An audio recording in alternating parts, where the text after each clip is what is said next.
इस एपिसोड में एक बड़ा किरदार हमेशा के लिए खत्म हो जाता है। साथ ही एक शातिर जासूसी मिशन भी होता है, एक टूटता हुआ रिश्ता भी दिखता है और हैरन हॉल में एक खतरनाक साझेदारी आगे बढ़ती है। एपिसोड की शुरुआत एक जाल से होती है। क्रिस्टन कोल अपने बचे हुए सैनिकों के साथ एक शिविर में पहुंचता है। वहां रिवरमैन के शव पड़े दिखते हैं, लेकिन ये शव असली नहीं होते। ये एक जाल होता है। शव अचानक उठ खड़े होते हैं और ग्रीन सेना पर हमला कर देते हैं। कोल की सेना चारों तरफ से घिर जाती है। रॉडी द्रुइन और ऑस्कर टली उसे ललकारने आते हैं। कोल द्वंद्व करके लड़ाई खत्म करने की पेशकश करता है, लेकिन एलिसन ब्लैकवुड तीरों से उसे मार गिराती है। पहले सीने में 2 तीर लगते हैं, फिर एक तीर उसके गाल की हड्डी में लगता है। इस तरह क्रिस्टन कोल की कहानी हमेशा के लिए खत्म हो जाती है। किंग्स लैंडिंग में छोटी परिषद की बैठक होती है। डैमन बेहद गुस्से में है क्योंकि 25 सिटी वॉच सैनिक मार दिए गए हैं। वह गुस्से में एक कप उठाकर मास्टर ऑफ कॉइन की तरफ फेंक देता है। वह चाहता है कि वह ड्रैगन कैरेक्सिस पर सवार हो और टम्बलटन को जलाकर खत्म कर दे, लेकिन एलिन और बाकी सलाहकार उसे रोकते हैं। वे कहते हैं कि इससे हजारों निर्दोष लोग मारे जाएंगे। ये लोग असल में रेनेरा के वफादार प्रजा हैं। दिक्कत यह भी है कि रेनेरा की अपनी सेना अब भी टम्बलटन से 2 हफ्ते दूर है। इस सेना का नेतृत्व ऑस्कर टली और रॉडी कर रहे हैं। इसीलिए रेनेरा फैसला करती है कि वह गुप्त हत्यारे भेजेगी। डैमन खुद जाना चाहता है, लेकिन रेनेरा उसे किंग्स लैंडिंग में ही रोकती है ताकि वह विद्रोह की जड़ खोद सके। सिटी वॉच के बचे हुए सैनिक बेहद डरे हुए हैं। उन्हें महीनों से तनख्वाह भी नहीं मिली है, इसीलिए वे सामूहिक रूप से इस्तीफा दे देते हैं। डैमन उन्हें डांटता है। फिर वह खुद एक साधारण गोल्ड क्लोक सैनिक का भेष धारण करता है। वह फ्ली बॉटम की गलियों में निकलता है ताकि दुश्मन के जासूसों को खुद तक आकर्षित कर सके। उसकी योजना काम करती है। वह एक पूर्व रेड कीप गार्ड को पहचान लेता है। उसे पहले एलिसेंट ने रेनेरा को सत्ता वापस लेने देने का आदेश दिया था। वह आदमी भीड़ को भड़काने की कोशिश करता है, लेकिन डैमन उसे तलवार से मार गिराता है। रेनेरा हाउस बैराथियन के एक छोटे से दल से मिलती है। वे आखिरकार उसके साथ आ गए हैं, हालांकि उनका असली मुखिया कहीं और लड़ाई में व्यस्त है। इस बात से रेनेरा नाराज होती है। फिर भी वह उन्हें टम्बलटन भेजती है ताकि वे छिपकर ऑर्मंड और डेरॉन को मार सकें। टम्बलटन के बाहर एक पहाड़ी पर ह्यू और उल्फ पहरा देते हैं। दोनों ड्रैगन सवार हैं। उल्फ अपनी ड्यूटी खत्म करके जाते हुए शिकायत करता है। वह कहता है कि रेनेरा ने उसे शराब खानों में जाने से मना कर रखा है। बाद में डैमन फ्ली बॉटम में उसी उल्फ से टकराता है और उसे बुरी तरह पीट देता है, जैसे किसी को उसकी औकात याद दिलाई जा रही हो। दूसरी तरफ ह्यू चुपके से टम्बलटन शहर में घुस जाता है। वह अपनी पत्नी से मिलने जाता है। वह उसे मनाने की कोशिश करता है कि वह उसके साथ भाग चले हमेशा के लिए, लेकिन उसकी पत्नी मना कर देती है। वह कहती है कि उसने अपने परिवार के लिए बहुत कुछ सहा है, अब वह उन्हें छोड़कर नहीं जा सकती। ह्यू भी अपनी नई पहचान और रुतबा छोड़ने के लिए तैयार नहीं दिखता। दोनों के बीच की दूरी साफ नजर आती है और ह्यू खाली हाथ लौट जाता है। रेड कीप में एलिसेंट और हेलेना आखिरकार सैनिकों को मिल जाती हैं। वे पिछले एपिसोड में सुरंग की दीवारों में फंस गई थीं। इतने हफ्तों के डरावने माहौल के बाद यह बचाव बहुत सीधा और फीका सा लगता है। रेनेरा इस भागने की कोशिश से बहुत नाराज है।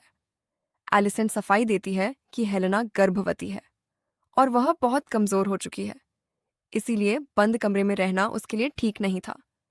रेनेरा मिसारिया से पूछती है, क्या उसे हेलेना की हालत पहले से पता थी? मिसारिया साफ झूठ बोलती है।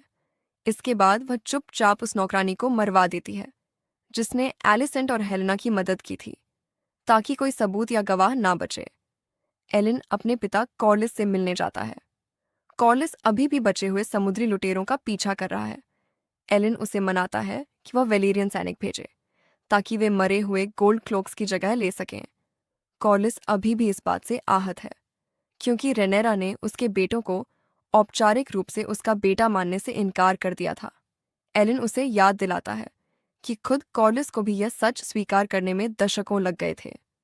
आखिरकार कॉर्लिस मान जाता है और अपने सैनिकों के साथ किंग्स लैंडिंग लौटने को तैयार हो जाता है, लेकिन लौटते समय हाईटावर के सैनिक उस पर घात लगाकर हमला कर देते हैं। हमें सिर्फ लड़ाई की भयानक आवाज़ें सुनाई देती हैं। उसका अंजाम साफ तौर पर नहीं दिखाया जाता। रूक्स रेस्ट के पास जंगल में एगॉन, लेरिस और टाइलैंड एक लाश दफनाते हैं। यह लाश पिछले हफ्ते एगॉन ने मारे गए आदमी की है। एगॉन अभी भी लैरिस की तीखी बातों को लेकर असहज है, लेकिन धीरे धीरे उसे नज़रअंदाज करने लगता है। तीनों मिलकर फैसला करते हैं। वे नैरो सी पार करके एसोस चले जाएंगे। वेल क्षेत्र में रेना अपनी बहन को देखती है। वह उसके ड्रैगन मून डांसर पर उड़ रही होती है। रेना उससे संपर्क करने की कोशिश करती है, लेकिन मौका चूक जाती है। इस पर लेडी जेन एरिन उसे बुलाकर डांटती है। वह याद दिलाती है कि रेना ने छिपकर रहने का वादा किया था। हैरन हॉल में एलिस रिवर्स और एमॉन्ड का रिश्ता आगे बढ़ता है। एमॉन्ड वेगर को खोजने निकलना चाहता है, लेकिन एलिस उसे समझदारी से रोकती है। वह कहती है, हो सकता है वेगर जानबूझकर दूर गई हो, ताकि रेनेरा का ध्यान एमॉन्ड से हट जाए। इसी दौरान एक स्थिर बालक एमॉन्ड को उसकी आंख की पट्टी से पहचान लेता है। राज न खुले, इसीलिए उस बालक की हत्या कर दी जाती है। इसके बाद एलिस एमॉन्ड को 5 ड्रैगन के अंडे दिखाती है। ये अंडे सालों पहले ड्रीम फायर नाम की ड्रैगन ने वहां छोड़े थे। वह उसके सामने एक साझेदारी का प्रस्ताव रखती है। वह कहती है कि वह जल की लेडी बनेगी और वह ड्रैगन लॉर्ड उसके साथ रहेगा। यह पल एक चुंबन के साथ खत्म होता है। इसी बीच एलिन और बेला के बीच भी एक नज़दीकी पल आता है। यह पल एक चुंबन में बदल जाता है, लेकिन असल में एडम बेला को पसंद करता है। इससे आगे चलकर तनाव बढ़ सकता है।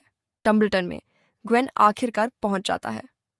ऑरमंड उसका स्वागत बड़े रूखे तरीके से करता है। यह भी साफ हो जाता है कि ऑरमंड की सोच बेहद पूर्वाग्रही और अपमानजनक है।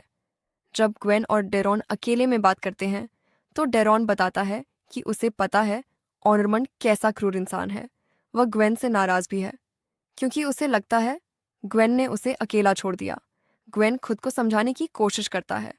वह सोचता है कि ऑरमंड ने डेरॉन पर इतना कुछ दांव पर लगाया है कि वह उसे नुकसान नहीं पहुंचाएगा। रेड कीप में हेलेना एलिसेंट से साफ कह देती है।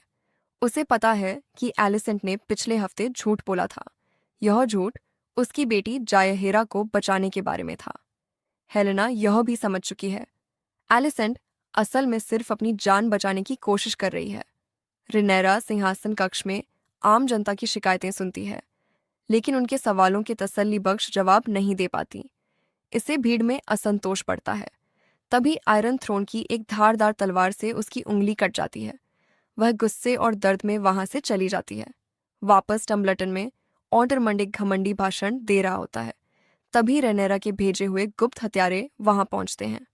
वे बैराथियन के भेष में होते हैं। वे डेरॉन के सामने झुकने का नाटक करते हैं, लेकिन ग्वेन तुरंत असलियत भांप जाता है। उसे पता था कि असली बैराथियन मुखिया कहीं ज्यादा आकर्षक दिखता है, इसीलिए उसे शक हुआ। वह फौरन तलवार निकालता है और सभी हथियारों को मार गिराता है। पूरी जगह खून से भर जाती है। ऑरमंड इस नज़ारे से बुरी तरह असहज हो जाता है। आखिर में एलिसेंट फिर से रेनेरा से मिन्नत करती है। वह चाहती है कि हेलेना को कहीं सुरक्षित जगह भेज दिया जाए। बदले में वह एक अहम जानकारी देती है। उसे पता चलता है कि हेलेना को एक दर्शन हुआ है। इस दर्शन में एमॉन्ड हैरन हॉल में बिल्कुल अकेला दिख रहा है, बिना वेगर के। यह सुनकर रेनेरा एक नई योजना बनाती है। वह खुद एलिसेंट को हैरन हॉल भेजने का फैसला करती है, ताकि एमॉन्ड का भरोसा जीता जा सके और किसी गुप्त हत्यारे को उस तक पहुंचाया जा सके। एलिसेंट को यह चिंता सताती है कि हेलेना को अकेला छोड़ना खतरनाक हो सकता है, लेकिन रेनेरा को इसकी परवाह नहीं। इसी बीच सोए हुए भावी उत्तराधिकारी जॉफ्री की एक झलक भी दिखाई जाती है। एपिसोड के आखिर में एक सवार रेनेरा के पास एक खूनी संदेश लेकर आता है। यह संदेश एक मरे हुए बैराथियन हत्यारे के कपड़े पर लिखा हुआ मिलता है। यह संदेश साफ बता देता है कि उसकी टम्बलटन वाली योजना पूरी तरह नाकाम हो गई है। विश्लेषण यह एपिसोड दिखाता है कि युद्ध अब सिर्फ मैदान में नहीं लड़ा जा रहा, यह जासूसी, धोखे और पारिवारिक साजिशों में भी लड़ा जा रहा है। क्रिस्टन कोल की मौत से ग्रीन साइड को बड़ा झटका लगा है, लेकिन ऑरमंड और डेरॉन अब भी जिंदा हैं और असली खतरा हैरन हॉल में छिपा है, जहां एलिसेंट के जरिए एमॉन्ड तक पहुंचने की कोशिश हो रही है। आउटरो अगला एपिसोड सीजन का सबसे बड़ा मोड़ ला सकता है। वीडियो पसंद आया हो तो लाइक करें और चैनल को सब्सक्राइब करना ना भूलें। मिलते हैं अगले एपिसोड के साथ।